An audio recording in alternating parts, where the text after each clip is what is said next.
નમસ્કાર, હું તો બોલીશમાં રોનક પટેલ આપનું સ્વાગત કરું છું. હું તો બોલીશનો આજે 1123મો એપિસોડ અને 1123મો એપિસોડ જુનાગઢથી. એ જુનાગઢ જેને દેશની સાથે જોડવા માટે દેશમાં સૌ પ્રથમ પહેલીવાર મતદાન થયું હતું. સરદાર પટેલ સાહેબે મતદાન કરાવ્યું હતું અને જુનાગઢે એક સુરે કહ્યું હતું, અમે ભારત સાથે રહેવાના છીએ. અને એ જુનાગઢ જે ભારત સાથે રહ્યું અને એટલે જ લાગ્યું કે ચૂંટણીની ચર્ચા, ચૂંટણીનો મુદ્દો જુનાગઢથી જ કરવો જોઈએ. 11મા 23મા એપિસોડના બે મુદ્દા છે. પહેલો મુદ્દો છે કોંગ્રેસની નીતિ કઈ છે. આ મુદ્દો હું નથી પૂછી રહ્યો, ખુદ દેશના પ્રધાનમંત્રીએ કહ્યું છે કોંગ્રેસ સ્પષ્ટ કરે એની નીતિ કઈ છે. 3 સવાલો પૂછીને પ્રધાનમંત્રીએ કહ્યું છે. અને બીજો મુદ્દો છે નેતાજી, ચૂંટણી છે ને તો સાંભળવું તો પડશે જ. વચનો આપનાર નેતાઓને કેવી રીતે નાગરિકો, મતદાતાઓ જાહેર મંચથી પૂછવા લાગ્યા છે, બોલવા લાગ્યા છે, એ બીજો મુદ્દો છે. પરંતુ પહેલો મુદ્દો કોંગ્રેસની નીતિ છે શું.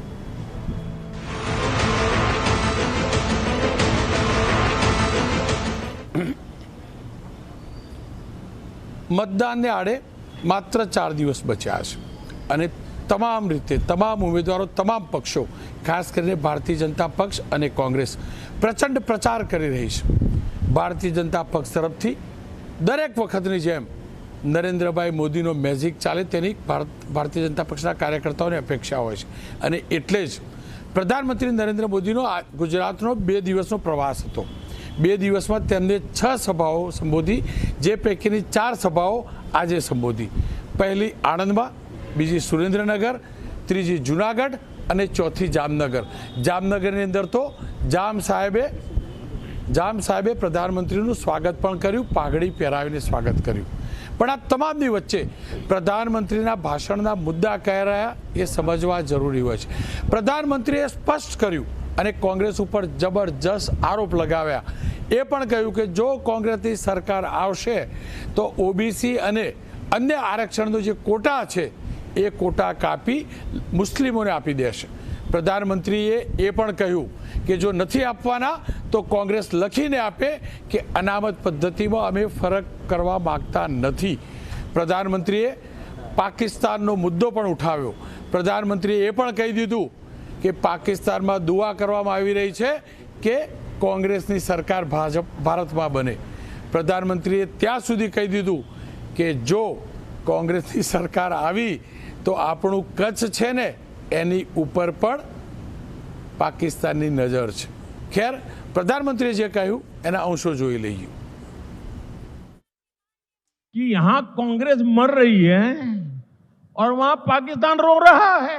शहजादे को प्रधानमंत्री बनाने के लिए पाकिस्तान उतावला है. पाकिस्तान और कांग्रेस की ये पार्टनरशिप अब पूरी तरह एक्सपोज हो गई है. जब कांग्रेस का मैनिफेस्टो आया तो मैंने पहले ही बयान दिया था. उसी दिन मैंने कहा था कि कांग्रेस के मैनिफेस्टो पर मुस्लिम लीग की छाप है. कांग्रेस सत्ता या विपक्ष में वहां माइनॉरिटी के वोट बैंक को साथ रखने के लिए तुष्टीकरण में और तेजी से आगे बढ़ रही है. कांग्रेस ने अल्पसंख्यकों को अपने साथ रखने के लिए ओबीसी और दलितों के आरक्षण का कोटा मुसलमानों को देना तय किया है. इसके लिए कांग्रेस पार्टी संविधान बदलना चाहती है.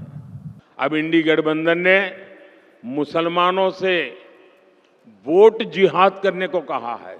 अब बताइए, हमने लव जिहाद सुना था, लैंड जिहाद सुना था और वोट जिहाद. मेरी 3 चुनौतियां हैं कांग्रेस और कांग्रेस के पूरे इकोसिस्टम को. देश को लिखित में गारंटी दें कि वो संविधान बदलकर धर्म के आधार पर मुसलमानों को आरक्षण नहीं देंगी. वो एसटी, एससी, ओबीसी को मिलने वाले आरक्षण में सेंधमारी नहीं करेगी. वो कभी भी वोट बैंक की गंदी राजनीति नहीं करेंगे। પીએમ મોદીએ કેમ કે આ સવાલ ઉઠાવ્યા ત્યારે આ જ મુદ્દે એબીપી અસ્મિતા સંવાદદાતાએ અશોક ગેહલોત કોંગ્રેસના સ્ટાર પ્રચારક છે, રાજસ્થાનના પૂર્વ મુખ્યમંત્રી છે, એમને સવાલ પૂછ્યા ત્યારે તેમને આરોપ લગાવ્યો કે પ્રધાનમંત્રી કોંગ્રેસના મેનિફેસ્ટો અને બીજેપીના મેનિફેસ્ટો બંનેના મેનિફેસ્ટો પર સીધી ચર્ચા કરી લે। આવો સાંભળી લઈએ અશોક ગેહલોતે શું કહ્યું। बौखलाहट हो गई है कि वो क्या बोलते हैं, पाकिस्तान का पाकिस्तान लेके आ गए। वो धर्म के नाम पे राजनीति करना चाहते हैं, हम विकास के नाम पे बात करना चाहते हैं। बात ये है, हम चाहते हैं कि जो इश्यू है महंगाई का है, बेरोजगारी का है, आप इसी पे बात करो हमसे। वो बहस क्यों नहीं करते? अपने मैनिफेस्टो, हमारे मैनिफेस्टो। अगर उनमें हिम्मत है तो मैं चैलेंज करता हूँ बीजेपी को कि उनका मैनिफेस्टो, हमारा मैनिफेस्टो, उस पर देश में बहस हो जाए। કેમ કે હવે 4 જ દિવસ બચ્યા છે અને સ્પષ્ટ થઈ ચૂક્યું છે કે આ ચૂંટણીનો મુદ્દો કયો છે। ચૂંટણીનો મુદ્દો ભારતીય જનતા પક્ષ તરફથી પ્રધાનમંત્રીએ સ્પષ્ટ કર્યો છે, કોંગ્રેસ ઉપર મુસ્લિમ તૃષ્ટિકરણના આરોપ લગાવ્યા છે। ખેર આ મુદ્દો ચર્ચા માગી લેવો છે। નરેશભાઈ દવે વરિષ્ઠ પત્રકાર છે, સંજયભાઈ કોરડિયા જામનગરના ધારાસભ્ય છે, ભારતીય જનતા પક્ષ એમના પાસેથી જાણીશું, અને સંજયભાઈ પટવા કોંગ્રેસના નેતા છે। સંજયભાઈ, દર ચૂંટણીમાં તમારા ઉપર આ જ આરોપ લાગે તૃષ્ટિકરણના, મુસ્લિમોને ખુશ રાખવાના પ્રયાસ કરવાના। પ્રધાનમંત્રીએ આખું વિસ્તૃતમાં કહ્યું, તમે સાંભળતા હશો છેલ્લા 2 દિવસનું એમનું નિવેદન। કોંગ્રેસનું શું સ્ટેન્ડ, હકીકત છે શું? શું આ મુદ્દો કોંગ્રેસ માટે દર વખતની જેમ, કારણ કે જ્યારે હિન્દુ મુસ્લિમવાળો મુદ્દો આવે છે, ભારત પાકિસ્તાનનો મુદ્દો આવે છે, કોંગ્રેસને નુકસાન તો થાય છે? સંજયભાઈ પટવા। રોનકભાઈ, જ્યારે પ્રધાનમંત્રી બોલતા હતા અને ત્યારે તમે વિવરણ કરતા હતા, તમે વચ્ચે વચ્ચે હાસ્ય તમારું હું સાંભળતો હતો। જે પ્રધાનમંત્રીને મેનિફેસ્ટોનું વાંચન ખ્યાલ નથી કે શું મેનિફેસ્ટો છે કોંગ્રેસનો અને ભારતીય જનતા પાર્ટીનો મેનિફેસ્ટો, મને એમ લાગે છે કે હવે 100% સાબિત થઈ ગયું છે કે જે ડિગ્રી ફરજી ડિગ્રીવાળા પ્રધાનમંત્રી અત્યારે મેનિફેસ્ટોને ક્લેરિફિકેશન નથી કરી શકતા। સંજયભાઈ, એમાં કઈ વસ્તુમાં લખ્યું છે? સંજયભાઈ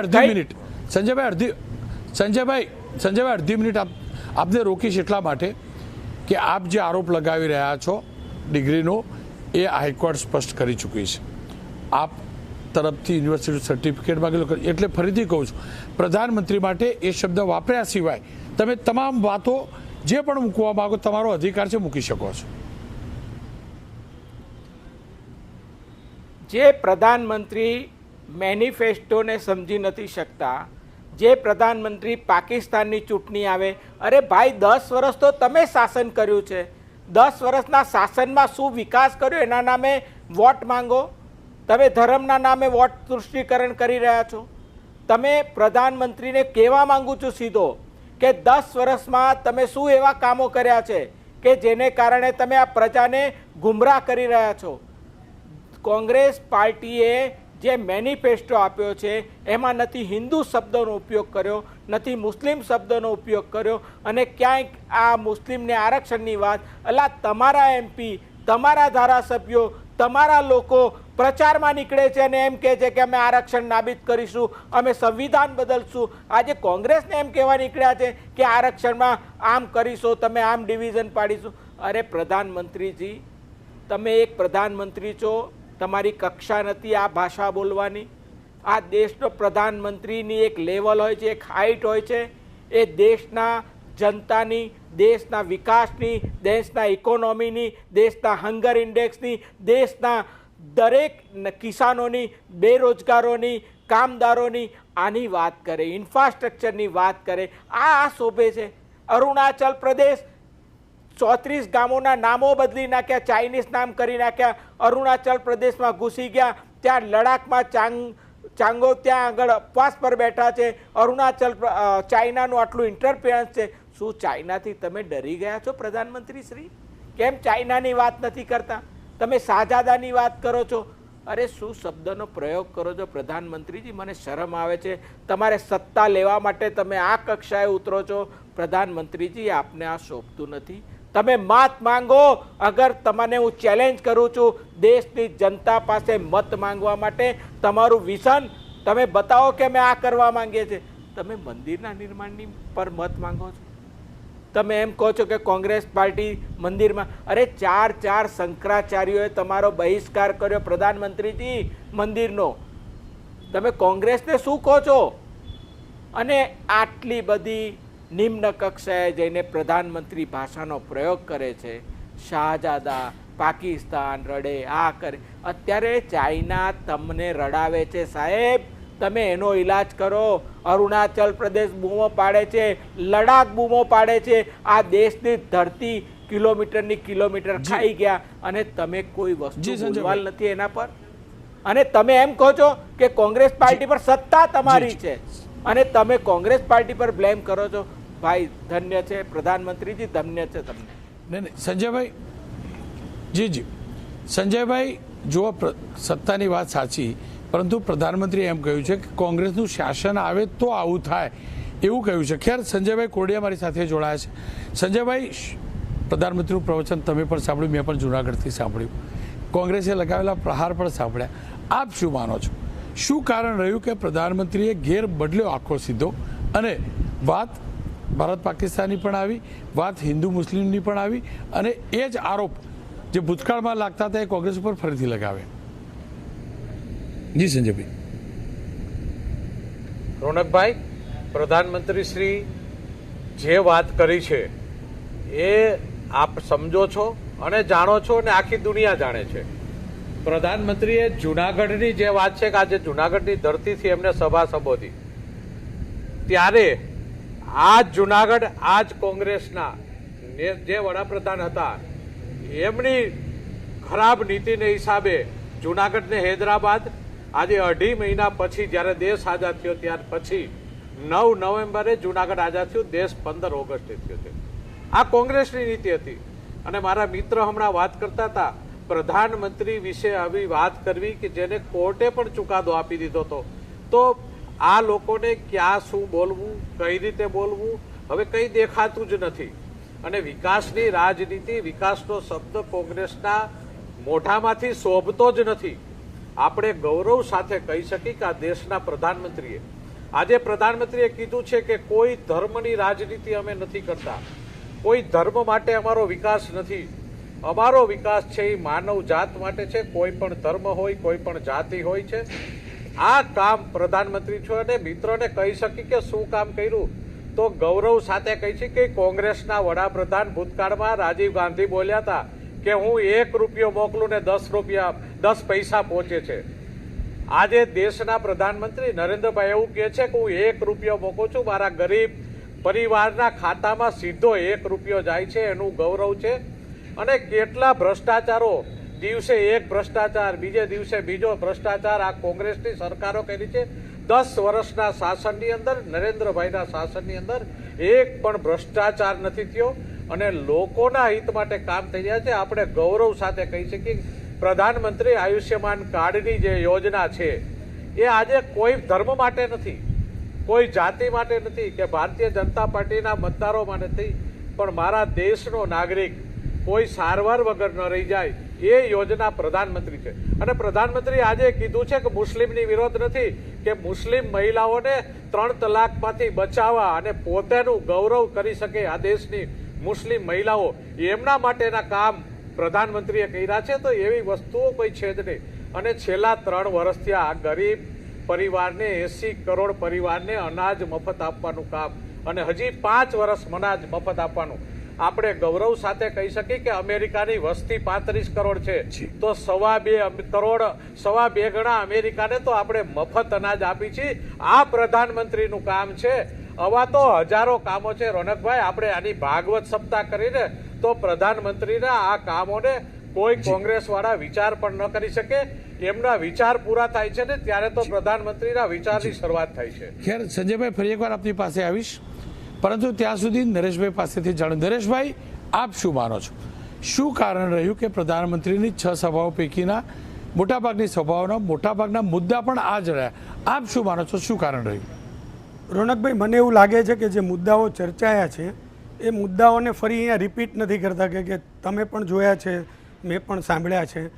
મને એવું લાગે છે કે બિટવીન ધ લાઇન્સ જે આપણે એમાંથી જોઈએ તો જે હિન્દુ મુસ્લિમની વાત થાય છે, મને એવું લાગે છે કે એમની તમામ સભાઓનો જો એ અર્ક નીકળે છે ઓબીસી SC ST વર્સિસ મુસ્લિમ. તમે જુઓ કે ક્યાંથી મુસ્લિમોને અનામત મળશે, તો હિન્દુ સમાજ નહીં, ઓબીસી SC ST તમારામાંથી જશે. એટલે મને એવું લાગે છે કે આ વખતે અધર બેકવર્ડ ક્લાસ અને SC STને બરોબર ટાર્ગેટ કરીને ભાજપને લાગે છે કે આ જે મતદારો છે મતદારોને આકર્ષવા જોઈએ, અને એટલે જે ત્રણેય ગેરંટી માગે છે એ ગેરંટીમાં આ પણ આવી જાય છે. નંબર 1. નંબર 2, એમણે જે પણ મુદ્દાઓ લીધા, આપે કહ્યું પાકિસ્તાન, તમામ મુદ્દાઓ, તો આ બધા મુદ્દાઓમાં વિકાસ કાર્ય કર્યા એના મુદ્દાઓ ઓછા છે.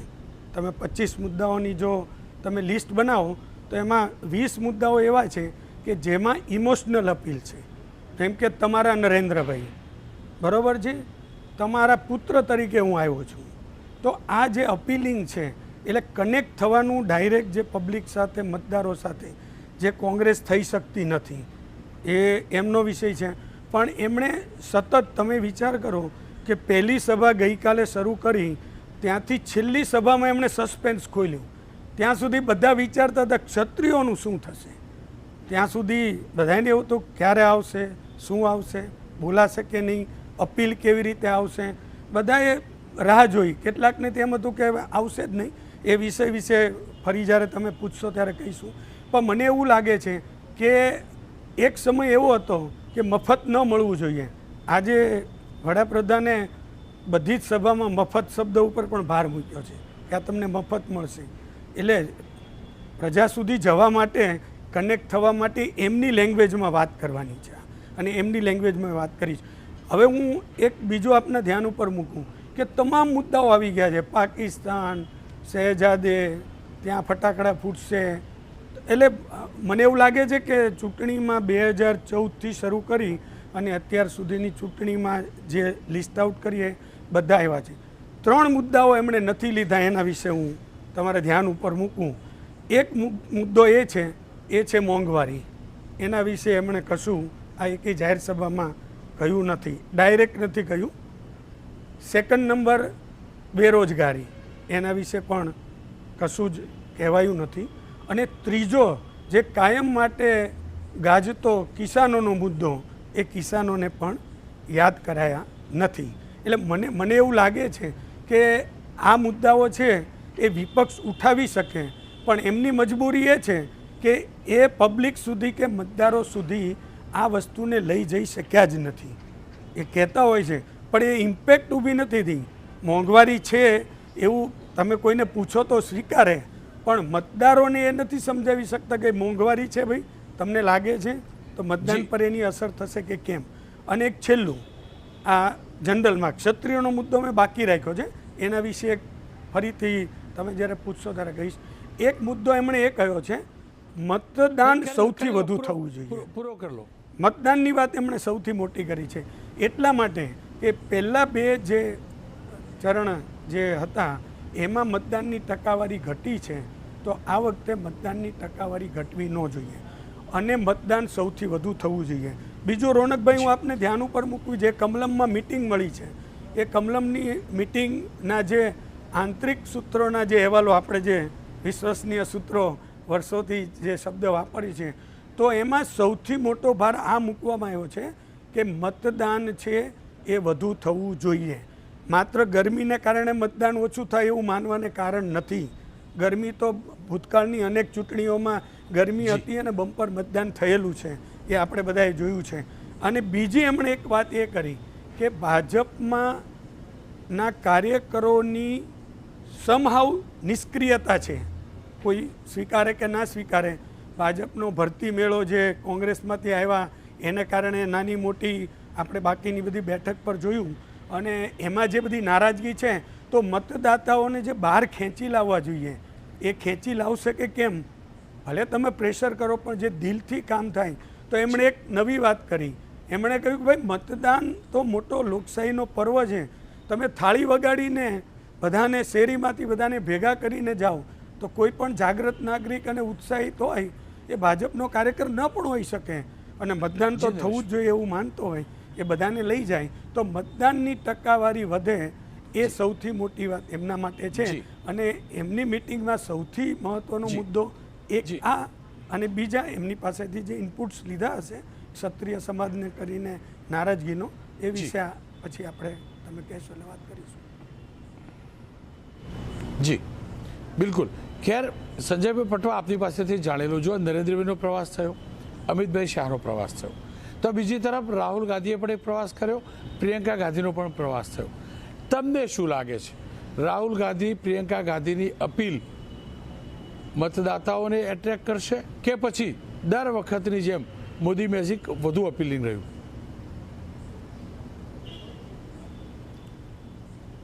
રોનકભાઈ, તમે પહેલું ચરણ અને બીજા ચરણ, 2 ચરણ ઇલેક્શનના પત્યા છે. તમે પહેલા ચરણની ચૂંટણી પછી ભારતીય જનતા પાર્ટીના નેતાઓના બોલ બગડી ગયા. પ્રધાનમંત્રી અને ગૃહમંત્રી શ્રી પોતે આખું દેશમાં જે ભાઈચારો બગડે, સંવેદના લોકોમાં આખી અલગ ટાઈપની ઊભી થાય એ રીતના પ્રયત્નો એમના શરૂ થઈ ગયા. બીજા ચરણ પછીની તો સાવ બોલ બગડી ગયા. કંઈ પણ બોલવું, કંઈ પણ રીતે કોઈ પણ મુદ્દા આડેધડ રીતે પ્રધાનમંત્રી જેવા વ્યક્તિ કરે, એને સંવાદ કરે. હું એમ કહું છું, આ દેશની જનતા પૂછવા માંગે છે. ખેડૂતો આંદોલનમાં છે હરિયાણામાં, વેસ્ટર્ન યુપીના, એ લોકો આંદોલન કરી રહ્યા છે. સંજયભાઈ, આજે તમે દેશમાં બેરોજગારીની સંખ્યા દિવસે દિવસે વધતી જાય છે. દેશના 80 કરોડ લોકો અનાજ આપવાની તમે ફરીથી 5 વર્ષ, અરે ભાઈ દેશની સંજયભાઈ સમયનો અભાવ છે એટલે આપને રોકીશ. જુઓ, કોંગ્રેસની સમસ્યા જ આ છે. મારો સવાલ શું હતો કે નરેન્દ્રભાઈની વાત અપીલિંગ રહી કે પ્રિયંકા ગાંધીને રાહુલ? તમે આ બાજુનું ઘસાતું બોલવામાં પ્રિયંકા ગાંધી કેટલો અદ્ભુત પ્રચાર કરી ગયા એની વાત જ ન કરી. ખેર, સંજયભાઈ કોરડિયા મારી સાથે જોવા. સંજયભાઈ, પણ સમય પતી ગયો સંજયભાઈ, મારી પણ તો મર્યાદા છે. આ ચૂંટણીના દિવસના 4 દિવસ બચ્યા, એ રીતે મારી પણ 4 મિનિટ બચી. સંજયભાઈ, આપની પાસેથી જાણવું છે, આપ શું માનો છો, નરેન્દ્રભાઈનો પ્રચાર તમારા લોકો માટે, તમારા પક્ષના કાર્યકર્તાઓ માટે કેટલો એનર્જેટિક રહ્યો? એની અસર વધુ કે પ્રિયંકા રાહુલની? જી સંજયભાઈ. જનરલી હમણાં જ માન્ય પત્રકારશ્રીએ પણ એક એમના વિચારો રજૂ કર્યા. આપણે ગૌરવ સાથે કહી શકીએ કે દેશના પ્રધાનમંત્રીની જે વ્યવસ્થા તંત્રથી આખા વિશ્વની અંદર આપણો જીડીપી દર કાયમને માટે વધતો જાય છે, અને 80 કરોડ લોકોને અનાજ મફત આપવાની વાત કરી છે, તો 25 કરોડ લોકો ગરીબી રેખાથી બહાર નીકળ્યા છે. એ પ્રધાનમંત્રીની યોજનાઓ છે, મુદ્રા બેંકની યોજનાઓ, યુવાનોને રોજગાર આપવા, મહિલાઓને અલગ અલગ વિભાગથી એમને રોજગાર આપવા, એની તાકાત, લાખોપતિ દીદી બનાવવાની વાત છે. અને આદરણીય પ્રધાનમંત્રી માતૃશક્તિ, કિસાનોની વાત, કિસાનોને એમના સન્માન માટેની સન્માન નિધિ એમના ખાતામાં પડે છે આ દેશના કિસાનોને. અને આપણે કહી શકીએ કે 4 કરોડથી પણ વધારે પ્રધાનમંત્રી આવાસ યોજનાના ઘર બનાવ્યા છે. એની અંદર કોઈ ધર્મ નથી પૂછ્યો, કોઈ જાતિ નથી પૂછી. આ પ્રધાનમંત્રીની તાકાત છે ને કરે છે. અને નરેન્દ્રભાઈની તાકાત છે ને નરેન્દ્રભાઈના શબ્દોને સાંભળવા માટે દુનિયા વિચાર કરે છે. એટલે કોંગ્રેસના મિત્રોને આ 2 ચરણનું મતદાન થયું છે પછી એની ભાષા સમજવાનો ફેરફાર થઈ ગયો છે. એને સમજણ નથી પડતી એવું લાગે છે કે દુનિયા તો સમજે છે કે નરેન્દ્રભાઈ શું છે અને ભારત પણ સમજે છે. ખેર, એક વિરામનો સમય છે, પણ એ હકીકત છે કે ચૂંટણીનો પ્રચાર પ્રચંડ થયો. છેલ્લા દિવસો, હવે 4 દિવસ બચ્યા છે. મુદ્દા હવે સ્પષ્ટ થઈ રહ્યા છે કે કોંગ્રેસ કયા મુદ્દે આગળ વધશે, પ્રચાર કરશે, બીજેપી 4 દિવસમાં કયા મુદ્દે પ્રચાર કરશે. આપણે બધું સમજીએ છીએ. મતદાતા હોશિયાર છે, મતદાતા તમામ બોલવણી કરતો હોય છે. નરેશભાઈ, સમયનો અભાવ છે એટલે ક્ષત્રિયવાળો મુદ્દો નથી છેડતો, પણ હા, એ હકીકત છે ઘણા પેચઅપ થયા છે, ઘણો આક્રોશ ઓછો થયો છે. કેટલાક રાજવીઓએ પણ આજે સમર્થન જાહેર કર્યું છે ભારતીય જનતા પક્ષને. ખેર, કોંગ્રેસે શું વિચાર્યું હતું, બીજેપીને કેટલો ફાયદો થશે, કેટલું નુકસાન થશે, એ આપણો વિષય ન હોઈ શકે, એ મતદાતા નક્કી કરશે.